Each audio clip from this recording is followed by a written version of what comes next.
आज स्टार्ट करते हैं कंज्यूमर प्रोटेक्शन एक्ट के आगे के कुछ टॉपिक। हमने लास्ट क्लास में ये देखा कि कंज्यूमर प्रोटेक्शन क्यों ज़रूरी है हमारे लिए, क्यों हम चाहते हैं कि कुछ कंज्यूमर के प्रोटेक्शन के लिए कोई लॉ बने, क्यों एक एक्ट लेकर आया जाए। हमने उस चीज़ के बारे में लास्ट क्लास में पढ़ा बहुत सारे एग्जाम्पल्स के साथ। ठीक है, अब हम पढ़ते हैं कि एक्चुअल में ये कंज्यूमर प्रोटेक्शन है क्या, क्या एक्ट आया था और क्या उसके अंदर बातें हुई हैं। अब वो सब चीज़ें हम पढ़ेंगे। ठीक है, सबसे पहले तो ये कंज्यूमर प्रोटेक्शन एक्ट 1986 हुआ करता था।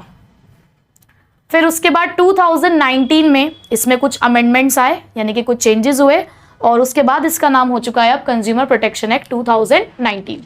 अब क्योंकि हमने लास्ट क्लास में ये पढ़ा कि प्रोटेक्शन क्यों जरूरी थी, क्योंकि हमारे कंज्यूमर्स के साथ एक्सप्लॉयटेशन हो रहा था, कंज्यूमर के साथ बहुत सारे धोखाधड़ी हो रही थी। उनसे क्वालिटी के नाम पे उन्हें ठगा जाता है, क्वांटिटी के नाम पे ठगा जाता है, और डेफिशिएंसीज होती हैं सर्विसेज के अंदर, अडल्ट्रेशन होता है, कॉपी होता है, डुप्लीकेट गुड्स बेचे जाते हैं। तो उन सभी चीज़ों के अगेंस्ट हमें प्रोटेक्शन चाहिए थी।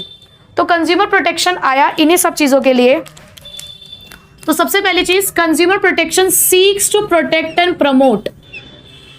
ये प्रोटेक्ट भी करता है, ये प्रोटेक्ट भी करता है और प्रमोट भी करता है, यानी कि ये हमारे कंज्यूमर्स की प्रोटेक्शन भी करता है और ये इस चीज़ को बढ़ावा भी देता है कि कंज्यूमर के इंटरेस्ट के लिए हम काम करेंगे। जहां जहां हमें ये लगेगा कि कंज्यूमर्स के साथ गलत हो रहा है, तो कंज्यूमर्स के लिए ये एक्ट खड़ा है। तो it seeks to protect and promote the consumers interest for the speedy and inexpensive redressal. Speedy मतलब भाई आज मैंने कहीं पे केस फाइल किया, हमारे साथ किसी प्रोडक्ट्स को लेकर या किसी सर्विसेज को लेकर किसी तरीके की धोखाधड़ी हुई, तो हमने किसी कोर्ट में केस फाइल किया।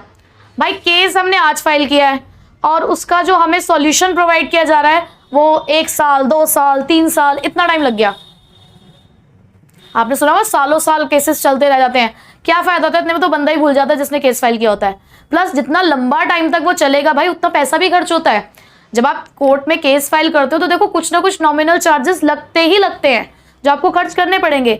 तो कंज्यूमर प्रोटेक्शन एक्ट इस बात को भी इंश्योर करता है कि हम आपको स्पीडी रेड्रेसल देंगे, यानी कि टाइम से, और इनएक्सपेंसिव रेड्रेसल देंगे, यानी कि सस्ते में। अब तो क्या हुआ कि हम किसी दुकानदार के पास गए, हमने उससे 5 मीटर कपड़ा खरीदा। ठीक है, अब 5 मीटर कपड़ा हमने खरीदा, वहां पे हमें डिफेक्ट नहीं दिखा। हम घर आए, हमने घर जाके उसको जो भी उससे ड्रेस बनवानी थी, हमने वो ड्रेस बनाने के लिए, तब हमने देखा कि उसके अंदर डिफेक्ट है। तो हम दुकानदार के पास गए, हमने कहा कि भाई ये डिफेक्टिव कपड़ा निकला, आप इसे वापस कर दो। तो उन्होंने कहा ठीक है, अभी हमारे पास और अवेलेबल नहीं है, बाद में ले जाना, 2 दिन बाद आना। हम 2 दिन बाद गए, भाई 2 दिन के बाद भी अवेलेबल नहीं है। फिर उसने 2 दिन का टाइम और दिया। हमें उस कपड़े की ड्रेस बनवानी थी जिसको हमें एक फंक्शन में पहनना था। अब उसने से लटकाते लटकाते हमें 1 महीना कर दिया। तो क्या हमें टाइम से सॉल्यूशन मिला? नहीं। तो ऐसे सॉल्यूशन का फायदा क्या, उसने हमें दिया 1.5 महीने बाद दिया कपड़ा तो हमें लेना ही था, पैसे भी नहीं वापस कर रहा था वो। तो क्या ऐसे रेड्रेसल का, ऐसे सॉल्यूशन का कोई फायदा है? नहीं। तो इसलिए कंज्यूमर प्रोटेक्शन एक्ट कहता है कि हम स्पीडी रेड्रेसल देंगे आपको सही समय पर, और आपका ज्यादा पैसा खर्च नहीं करवाएंगे, इनएक्सपेंसिव। ठीक है, उसके बाद it extends to the whole of India, यानी कि पूरे इंडिया में ये एक्ट एप्लीकेबल है, यानी कि आप इंडिया के किसी भी कोने में रहते हो, किसी भी कोने के कंज्यूमर हो, हर जगह पर ये एक्ट आपको प्रोटेक्शन देता है। Applicable to all types of businesses, किसी भी तरीके का बिजनेस हो, मतलब चाहे आप कोई एक मैन्युफैक्चरर हैं, चाहे आप एक ट्रेडर हैं, चाहे कोई आप ई कॉमर्स बिजनेस चलाने वाले बंदे हैं, आप किसी भी तरीके के बिजनेस में इन्वॉल्व हो, हर तरीके के बिजनेसेस के लिए कंज्यूमर प्रोटेक्शन एक्ट खड़ा है। समझ आ गई बात, यानी कि ऑनलाइन ऑफलाइन दोनों चीजों के लिए है। चलिए आगे चलते हैं। अब ये तो हमने पढ़ लिया कि कंज्यूमर प्रोटेक्शन एक्ट क्या करता है, अभी तो बहुत कुछ पढ़ना बाकी है हमें इसके अंदर।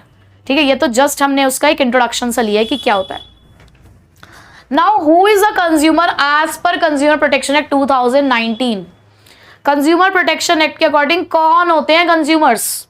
अब आपसे पूछूं कौन होते हैं कंज्यूमर, आप तो कह दोगे ग्राहक, है ना, जो सामान खरीद रहा है वो कंज्यूमर है।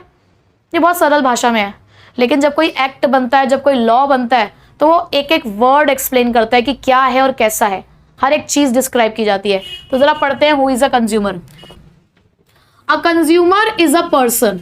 एक कंज्यूमर क्या है? एक ऐसा person who buys any good, जो या तो कोई गुड खरीद रहा है और अवेल्स एनी सर्विस, या किसी सर्विस को इंजॉय कर रहा है, यानी कि आपने कोई सर्विस ली है, जैसे कि अगर आप किसी डॉक्टर के पास जाते हैं, उससे ट्रीटमेंट लेते हैं, तो वो भी एक तरीके की सर्विस है। आप एक कंज्यूमर हैं? हाँ, मतलब उसको एंजॉय नहीं करते। हाँ, आप किसी सैलून पे अगर जाते हैं तो वहां पर भी आप सर्विस ले रहे हैं, ठीक है। फॉर अ कंसिडरेशन, अब क्यों खरीद रहा है? अब देखो दो चीजें हैं। एक होता है कि भाई आप किसी स्टेशनरी वाले के पास गए, आपने उससे एक रजिस्टर खरीदा और बदले में पैसे दिए, एक बदले में आपने कुछ दिया, दिस इज कंसिडरेशन। आप किसी स्टेशनरी वाले के पास गए और आपने उससे रजिस्टर खरीदा और आपने उसको एक बहुत प्यारी सी स्माइल दी। हाँ, तो ये क्या कंसिडरेशन है? या फिर आपने कहा भगवान तुम्हारा भला करे, ब्लेसिंग्स, स्माइल, ये कोई कंसिडरेशन नहीं है। कंसिडरेशन क्या होता है? Something in terms of money, in kind भी हो सकता है और directly in terms of monetary भी हो सकता है, ठीक है।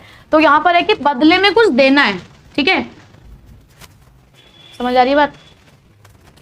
अब ये कंसिडरेशन या तो आपने पे कर दिया हो, हैंड टू हैंड पे कर दिया हो, या आपने प्रॉमिस किया हो कि हम पे कर देंगे, यानी कि फ्यूचर पेमेंट है, या कुछ पैसा दे दिया हो, कुछ प्रॉमिस कर दिया हो, और under the any scheme of deferred payment. यहां पे डेफर्ड का मतलब क्या होता है? लॉन्ग टर्म, यानी कोई लंबे समय की पेमेंट है, धीरे धीरे पैसा दे रहे हो आप। It also includes any user और बेनिफिशियरी। देखो, यूजर होते हैं हम गुड्स के और बेनिफिशियरी होते हैं हम सर्विसेज के, यानी कि कोई भी यूजर हो सकता है, कोई भी बेनिफिशियरी हो सकता है जो अपनी सर्विसेज को अवेल कर रहा है। And it applies to both online and offline transaction. वो कंज्यूमर ऑनलाइन ट्रांजेक्शन का भी हो सकता है और ऑफलाइन ट्रांजेक्शन का भी हो सकता है। बट कोई भी ऐसा पर्सन जो किसी गुड को खरीद रहा है या किसी सर्विस को अवेल कर रहा है for the purpose of resale, आगे बेचने के लिए, या फॉर द कमर्शियल पर्पज, तो वो कोई कंज्यूमर नहीं है। जैसे कि हमारे पास एक ऐप है, एक रिटेलिंग ऐप है, जहां पर हम लोग सामान खरीद कर आगे बेचते हैं। क्या ये इन्वॉल्व होती है? मतलब क्या आप यहाँ पे कंज्यूमर हो गए? भाई हमने किसी जगह से एक कपड़े खरीदे और वो कपड़े हम खुद इस्तेमाल कर रहे हैं, खुद पहन रहे हैं, तो हम कंज्यूमर हैं। लेकिन वो कपड़े हमने इसलिए खरीदे क्योंकि हमें आगे किसी को बेचने हैं, तो हम कंज्यूमर नहीं है। यानी कि अगर रीसेल पर्पज आ जाता है, कमर्शियल पर्पज आता है, तो आप कंज्यूमर नहीं हो। समझ आ गई ये बात आपको? पक्का? कंज्यूमर प्रोटेक्शन एक्ट का इंट्रोडक्शन और पता चल गया कौन होता है कंज्यूमर। अब हम पढ़ेंगे कि कंज्यूमर प्रोटेक्शन एक्ट हमें कौन से राइट्स देता है, राइट्स ऑफ अ कंज्यूमर।